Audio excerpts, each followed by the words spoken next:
One of my philosophies when casting and designing the voices for these characters in the game is to first take a look at how the characters have been portrayed in spoken word media.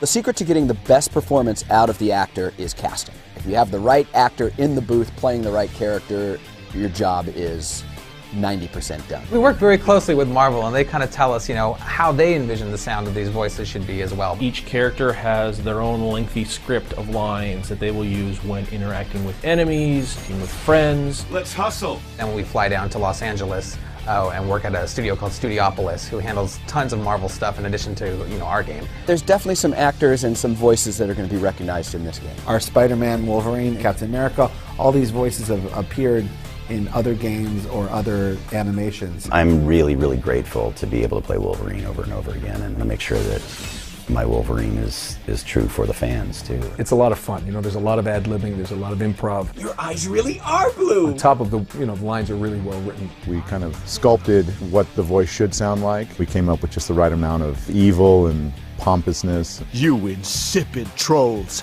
After you've established the character from a first session, the next sessions for me just seem to come. I can tap into any character that I need to once I've already done him or her, even once, and then you just bring them out. They just come out to play. They have such great experience playing these characters.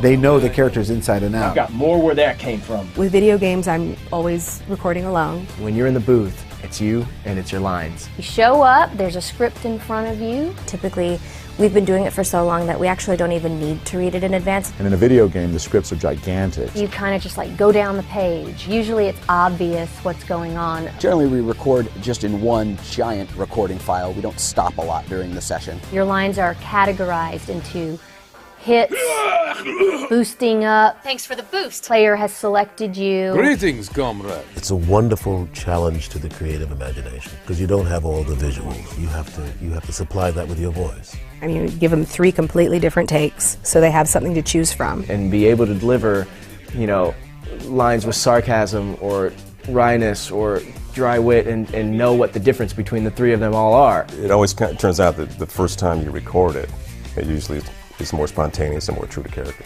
It's pretty fast-paced. Often on the spot they'll come up with other lines or something will change and you have to really be ready to jump in. It's really exciting. We have good relationships with these actors. We know each other very well. So a lot of the direction can be done with shorthand. Asking an actor to billboard a certain section of his dialogue or a certain word just means to give that word or that section a little lift. Ooh, blunder! They'll use analogies in life and they'll say a little more musical. Sometimes they'll have to say take the music out of it. Just more like conversation, like talking like this, instead of talking like this. Throw it away just means don't make so much of it, less acting. And then throw it away. Don't mess with mutants. Really, it's just a quick way for us to get exactly what we want. One of the big challenges about doing these games with a lot of fighting in them is being careful to not burn the actor out.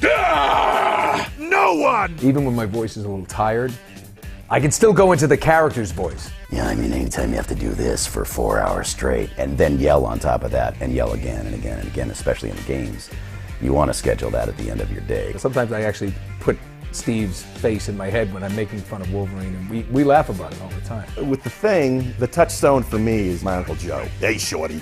That's how I remember Uncle Joe. I would often close my eyes and imagine the scene, swinging through the city, whatever was happening. So I would. It's a physical thing. Part of being a voice actor, I think you have to sort of be schizophrenic and a little bit off your rocker, and I'm a little bit of both of those. You can't take a psychopath like Deadpool home with you. That's just not a good mix. We just like to leave them in a little corner in a box here at the studio and pull them out only when necessary.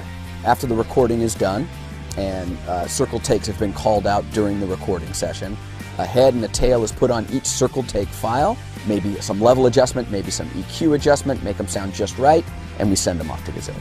We have a team of audio designers that pay really close attention to all of the different sound effects that have been established in other things, so Spider-Man's web thwips sound like they should sound.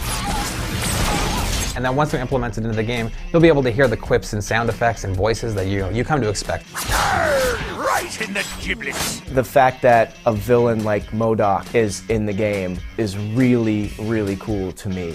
He's somebody who fans of Marvel Comics love, but nobody outside of Marvel Comics knows who this guy is. So they'll start getting insight into all these other great characters, these gems. It's not hard to get an immense depth of character range, references here and there, that makes that hardcore Marvel fan feel like this is the Marvel Universe I know. Voiceover plays a huge role in the game, and for me it was great because now the voices in my head will be voices in your head. Go to MarvelHeroes.com. Pick up a Founders Pack at MarvelHeroes.com. Make sure you pick up the Colossus Pack. Pick up the Wolverine pack, Bob. Sign up for the beta at MarvelHeroes.com. Squirrel Power!